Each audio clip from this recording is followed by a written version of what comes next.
Hello and good afternoon. You tune into MarketFata. I'm Ankita Saxena. With me is Shesha Advario in the next half, and I will take you through all of that is transpiring on the market and, of course, the stocks that you need to watch out for in today's trading session. But the biggest story right now is that IRDAI will soon release its draft norms, which will focus on commissions and mis-selling, as distributor payouts will likely be linked to policy renewals and customer retention. Anurag Shah is now joining us live to explain what this move could mean for the industry. Over to you, Anurag.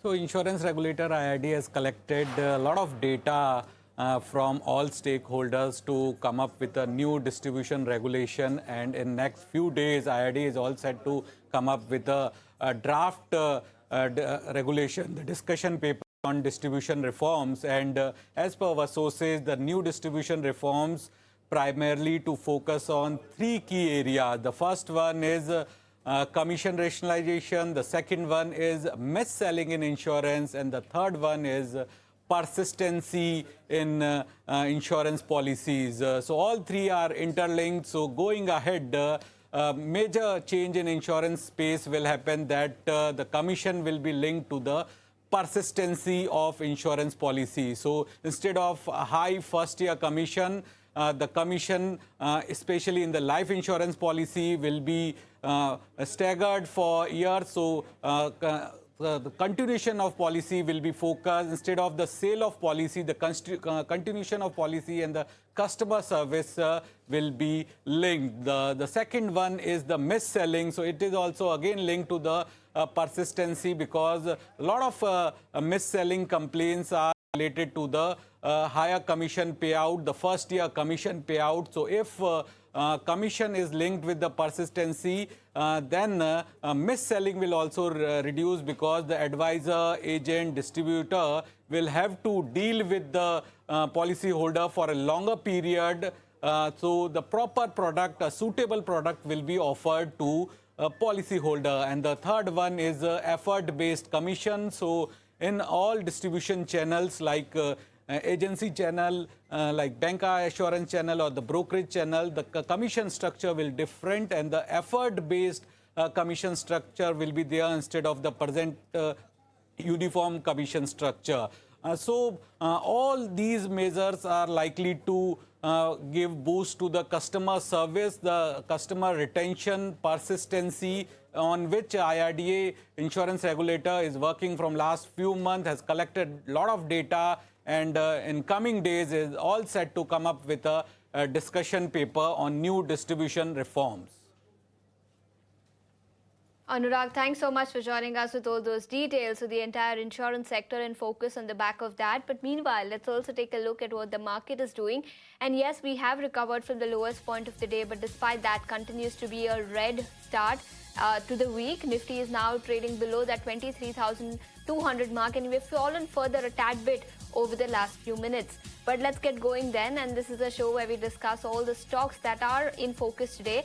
On the technical side, we are now joined by Akshay Bhagwat, Associate Director, Derivatives Research at JM Financial Services. Akshay, afternoon. We'll come to you in just a bit. But before that, let's put the spotlight on textile stocks which are in focus today.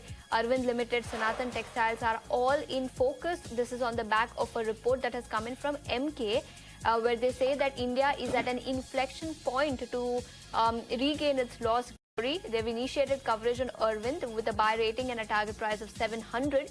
They believe the company's integrated operations provide resilience during volatile situations, positioning the company to gain market share back to that 31%. In fact, they are penciling in 31% PAT CAGR over the period FY26 to 28. Sanathan Textile, that stock is also up 3.5%. Buy rating 550 is the target given by MK. And they say that backed by improving product mix, structural cost advantages at the new facility, capacity ramp up and rising MMF demand in India, the company is well poised to log strong earnings growth going forward. So both these stocks in focus on the back of that MK report. The stocks are surging in trade today. All right, let's move on then to the next counter. Federal Bank is what you've picked out for us, Akshay. Tell us what are the levels that you're watching out for. Firstly, good afternoon to all. See, for Federal Bank, the technical structure is very positive. We had a breakout in the prior trading session at the levels of around 300. After that, despite a weak market, the stock has firmly held its ground, continued or carry forward the momentum from Friday's trading session. Volumes are improving. So with this positive structure, I'm looking forward for targets of 320 plus in short term with a stop loss below 295. All right. Let's move on then and talk about the next stock that is in focus. And that next stock is AG Infra that is in focus today. Now, remember, AG Infra is seeing some solid gains in trade. The company has received the provisional completion certificate for a project that's worth 4,907 crores in Uttar Pradesh. And the project involves the execution of civil and associated works on an engineering, procurement and construction basis for the Ganga Expressway in Uttar Pradesh. And on the back of that, we do see AG Infra that is trading with gains of almost 4%. It was up 6%, has given up those morning gains, but nonetheless still managing to hold on to gains of 4%. Okay, so that's HG Infra for you, but let's also put the spotlight on a couple of other stocks, and we have Sidamac, Mechatronic and Aegis Vopak Terminals, which are in focus on the back of lock-ins ending for both these counters. And first up, let's talk about Sidamac Mechatrons, where about 3% equity lock-in has ended today. The IPO price stood at 1,352 rupees per share. The stock is sitting with a cut of nearly 0.2%. Aegis Vopak, that's another counter which is in focus, where about 67% of the equity lock-in ends today, and that is the reason we are seeing selling pressure. The stock is now down 3% as we speak. All right, let's move on then. Akshay, you figured Varun Beverages for us on the charts. Tell us what are the levels that you're tracking for Varun Beverages? Yeah, so with the slippery market conditions, there has been some positive inflow seen in the FMCG space. And talking about Varun Beverages, intraday it has shown a good recovery from its immediate support base of around 515. The short-term technical setup is possibly signaling an accumulation in the range of 510 to 530 zone. And I'm looking for upside targets till 550 with a stop loss below 510. All right, let's move on then to the next counter that is in focus, and that is EMS. And let's talk about why EMS is in focus. It is on the back of an order win. Now, EMS Limited is another high flyer after the company received the lowest bidder status awarded by UP Jal Nigam, Varanasi, for construction work. The estimated order value is approximately 103 crore rupees, and the EMS has advanced over 14% on the back of its order wins so far. The completion of the order will take 24 months. And if you look at the nature of the order, it is surveying, soil investigation, design and supply of all material, labor and TP, etc. And this will require proper completion for the following works of laying of sewer networks and house connection work in 18 problematic ward of Nagar Nigam, Varanasi. And on the back of this big order win, EMS is up and away almost 15% in trading session. Okay, so that's EMS Limited for you. But on that note, we need to slip into a very short break. We'll discuss many more stocks on the other side. But before that, here's a quick programming note for all our viewers. ET Now Market Summit 2026 brings together the biggest names from regulation, markets, mutual funds and wealth management. From SEBI chairperson Tuhin Kanta Pandey's keynote to marquee investors like Sunil Singhania, Sandeep Tandon, Sundeep Sikka, Rhythm Desai and with Vijay Kedia, the summit will decode the next phase of India's market journey. The event will also feature leaders from LIC, HSBC Mutual Fund and PhonePe, covering themes from market outlook and wealth creation to commodities, flows and macro risks. Tune in to ET Now on the 12th of June from 4 p.m. to 8 p.m.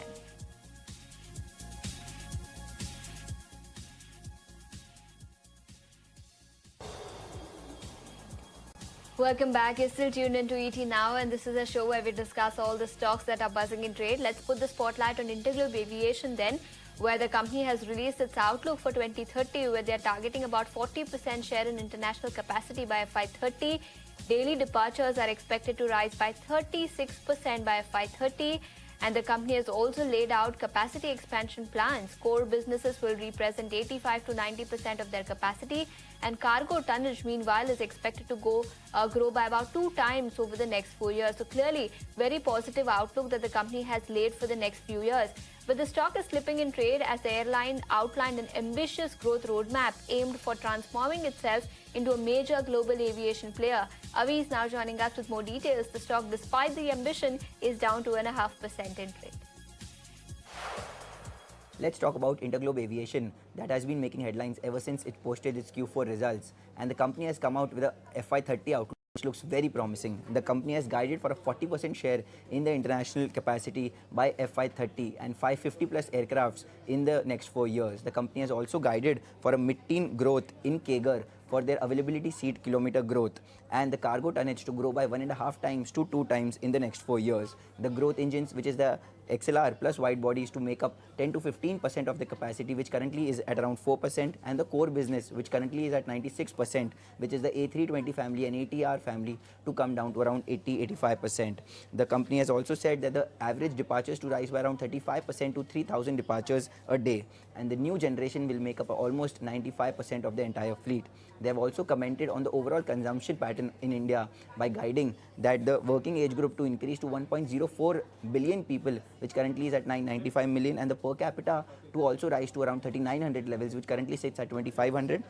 And the spending on travel to make around 15% of the disposable income, and the Gen Z will drive half of the India's consumption story, with Indian luxury market to grow at a CAGR of 20%. All right, let's move on from there to the next counter that Akshay has picked out for us. Adani Ports, Akshay, on the charts. Akshay, in the last 1 month, Adani Ports has been in a range of sorts. Do you see this to break out and see more upside on Adani Ports now? Absolutely. See, since the beginning of the June month, there has been strong build-up in the FNO series in most of the stocks having exposure to futures and options of the Adani Group. Talking about Adani Ports, the trend is strong. The accumulation is seen in the futures and options segment on the buy side. And although it is a bit range-bound, pivoting around 1820, I'm optimistic that the breakout of 1830 should happen soon. And we soon should be looking at targets of 1880 plus from short-term scenario. Maintain a stop loss of 1760 to deal with worst-case scenarios. All right, let's move on then to the next counter that is in focus, and that is Nesco, that is trading down more than 3% right now. In fact, the company has applied to surrender 4 lease sites on the Raipur-Visakhapatnam Expressway, and on the back of this land surrender, Nesco is in focus, and that is right now trading with cuts of almost 3.5%. Okay, so that's Nesco for you, but Akshay, you've picked up Zydus Life Sciences for us. So what is the near-term outlook on this counter on the charts? So I maintain a positive short-term outlook on Zydus Life Sciences. The technical price structure is positive. Last 6-7 days, the stock is stuck in a range between 1,070 to 1,100, but my belief is this is more of an accumulation phase it is in. Pharma is one defensive name you should be looking forward to in this current choppiness of the market. And in Zydus Lifestyle, I'm looking at possible upside targets till 1,130 with a stop loss below 1,060. All right, moving on from Zydus Life Sciences to another one that you picked out for us. It's Premier Energies that you picked out for us. Tell us on the charts, what do you see? What are the levels to track here? Yeah, so for Premier Energies, again, one more technical structure which is positive in the current market scenario. It's been moving up. Today it's a bit flat, up by 0.5%, but the price volume action makes me believe that the stock is headed for a possible breakout. There is a massive resistance at 1120, and I think this breakout should be happening soon, and we should be looking forward for targets still around 1175 on the upside. A stop loss below 1045 is what I recommend for short-term trading bets. Okay, so that's Premier Energies for you. But thank you for taking your time out and joining us, Akshay, here on the show. But